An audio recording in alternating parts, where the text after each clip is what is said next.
Au cours de sa vie de près de 7 décennies, Étienne Daho, né le 14 janvier 1956 à Oran, en Algérie, a vécu une profonde tristesse, telle une blessure jamais cicatrisée. C'était la douleur de la perte de son frère aîné Marcel, décédé dans un accident de voiture en 1975, alors qu'il n'avait que 19 ans. Marcel, de 10 ans son aîné, était non seulement un proche, mais aussi un mentor, celui qui lui a inspiré son amour de la musique à travers les vinyles des Beatles et de Bob Dylan qu'il rapportait à la maison. Daho a confié un jour, dans une interview aux Inrecuptibles, qu'à l'annonce de la mort de Marcel, il avait eu l'impression que son monde s'était écroulé. Il est resté assis des heures dans la petite pièce de Rennes, où la famille avait déménagé après avoir quitté l'Algérie, serrant dans ses bras la guitare que Marcel avait jouée et pleurant jusqu'à ce qu'il n'en puisse plus. Cette douleur n'était pas seulement la perte d'un être cher, mais aussi la destruction du rêve d'un lien familial durable, surtout après les bouleversements profonds que sa famille avait subis lors de sa fuite d'Algérie pendant la guerre d'indépendance. Cette tristesse imprégnait sa musique, avec des chansons comme Saudade et Le premier jour, du reste de ta vie, qui portaient le ton de la perte et du désir de retrouver ce qui avait été perdu. La douleur devint encore plus poignante lorsque Daho se remémora son parcours, d'un garçon grandissant dans le chaos de la guerre à l'un des artistes les plus emblématiques de la pop française. Né dans une famille de la classe moyenne oranaise, d'Étienne Daho père, banquier, et de Lucie Proulx, enseignante, Daho passa ses premières années au cœur de la guerre d'Algérie. À 5 ans, sa famille fut contrainte de quitter Oran pour la France et s'installa à Rennes. La vie en France n'était pas facile. Son père quitta la famille alors que Daho était encore jeune, laissant sa mère élever seule ses 3 enfants. Daho a confié un jour que ces jours où sa mère devait travailler tard le soir pour joindre les deux bouts le laissaient seul et privé d'affection. Le souvenir des longues nuits passées assis près de la fenêtre, à écouter les disques de Marcel, a forgé son amour de la musique, mais a aussi accentué sa tristesse face à une enfance inachevée. La perte de Marcel a donc été non seulement une perte personnelle, mais aussi une amplification du vide qu'il ressentait depuis son enfance. La carrière d'Étienne Daho a été un long parcours, riche en inspiration, mais aussi en défis et en échecs. Il a débuté sa carrière musicale à la fin des années 1970, en rejoignant le groupe punk Marquis de Sade à Rennes. Cependant, il a rapidement réalisé que le style punk ne lui convenait pas et s'est tourné vers la new wave et la pop influencée par la synth-pop. Son premier album, Mythomane, 1981, enregistré avec Franck Darcel du groupe Marquis de Sade, a été un début modeste mais prometteur. Bien que n'ayant pas rencontré un énorme succès commercial, l'album a attiré l'attention des critiques, avec des chansons comme Il ne dira pas, qui mettaient en valeur la voix et le style lyrique distinctif de Daho.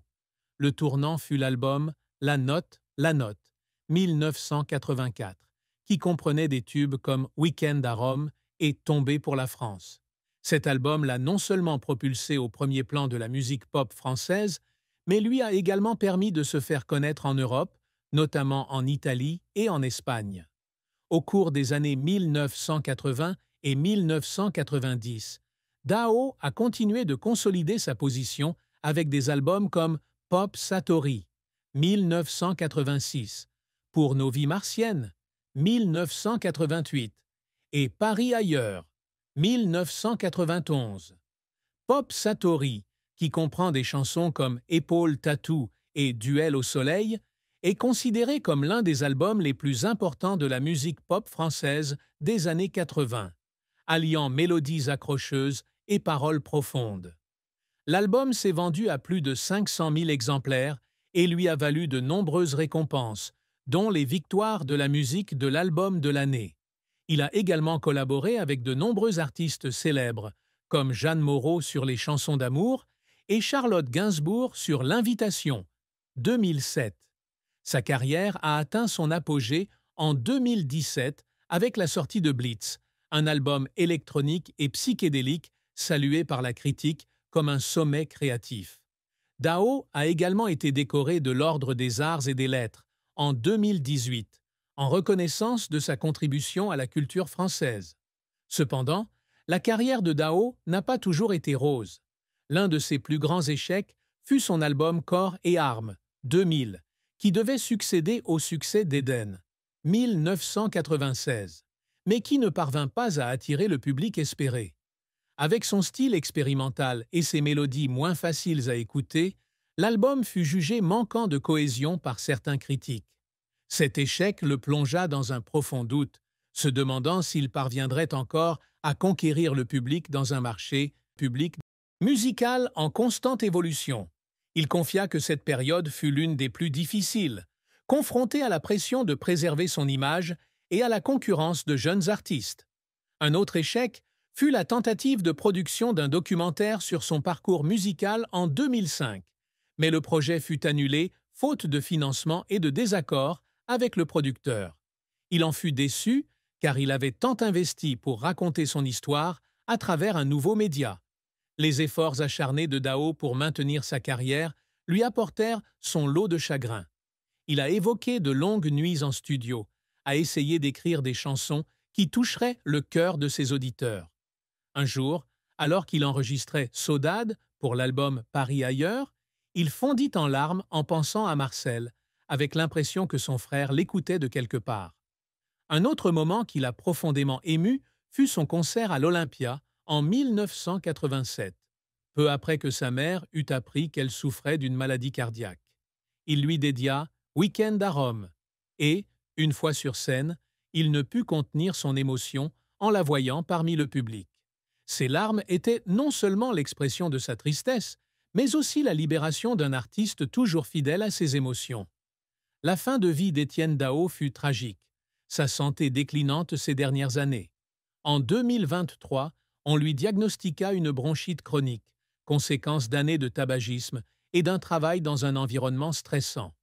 Bien qu'il ait continué à tenter de se produire sur scène, il a été contraint d'annuler plusieurs concerts, dont un grand concert à Paris prévu en 2024. Dans une interview accordée à Télérama, il a confié que l'impossibilité de monter sur scène était une grande souffrance, car la musique était son moyen de communication avec le monde. Il a décrit les journées passées au lit, à regarder par la fenêtre de son appartement parisien et à penser à sa jeunesse à Rennes, comme la triste fin d'une vie autrefois brillante. Bien qu'il espère encore pouvoir y retourner, la maladie lui a fait prendre conscience de la fragilité de la vie, aggravant sa tristesse face aux pertes subies. L'amour et le mariage d'Étienne Dao sont un chapitre chargé de mystère et d'émotion, mêlant joie et tristesse. Dao, toujours discret sur sa vie privée, ne s'est jamais marié, mais a eu de nombreuses relations importantes. L'une des plus marquantes fut celle avec une artiste française nommée Claire, dans les années 1980. Leur relation a duré près de 10 ans, mais a finalement pris fin en raison de différences de mode de vie et de la pression liée à la carrière de Dao. Il avait un jour confié que Claire avait inspiré de nombreuses chansons de Pop Satori, notamment Épaule Tatou, mais cette rupture l'avait profondément regretté. Il a décrit ce moment de séparation comme l'une des rares fois où il avait pleuré d'amour, ayant le sentiment d'avoir perdu une part importante de lui-même. Une autre tristesse affective de Dao a été sa décision de ne pas avoir d'enfant. Dans une interview accordée au Monde en 2017, il a avoué avoir rêvé de devenir père, mais que sa carrière et son mode de vie instable l'avaient contraint à abandonner cette idée. Il a confié qu'à chaque fois qu'il voyait des familles heureuses, il ressentait un vide profond. Bien qu'il ait trouvé l'amour avec un partenaire prénommé Julien dans les années 2000, cette relation n'a pas été sans heurts.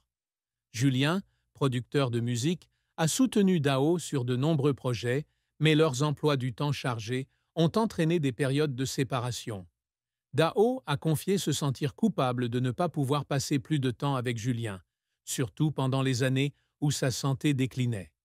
L'œuvre d'Étienne Dao va au-delà de son succès de chanteur. Elle laisse un héritage musical durable. Il aspire à être reconnu comme un artiste qui a innové et redéfini la pop française. Son album Blitz est l'un de ses projets les plus fiers, car il démontre qu'il peut encore être créatif et expérimental à 60 ans. Il s'efforce également d'inspirer la jeune génération, en collaborant avec de nouveaux artistes comme Lou Doyon et The Blaze. La Fondation des bourses musicales. Marcel Dao, créé en 2019 pour soutenir les étudiants défavorisés de Rennes, est pour lui une façon d'honorer son frère et de s'investir dans la communauté.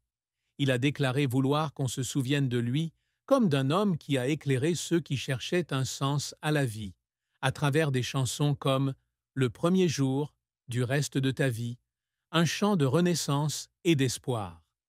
La famille d'Étienne Dao, notamment sa mère, Lucie, et sa sœur, Odile, ont longuement évoqué la tristesse qu'il a vécue. Dans une rare interview accordée à Paris Match en 2010, Lucie décrivait Dao comme un garçon sensible qui portait la douleur de ses jours difficiles en Algérie. Elle expliquait que la mort de Marcel avait profondément transformé Dao, le poussant à se replier sur lui-même et à se tourner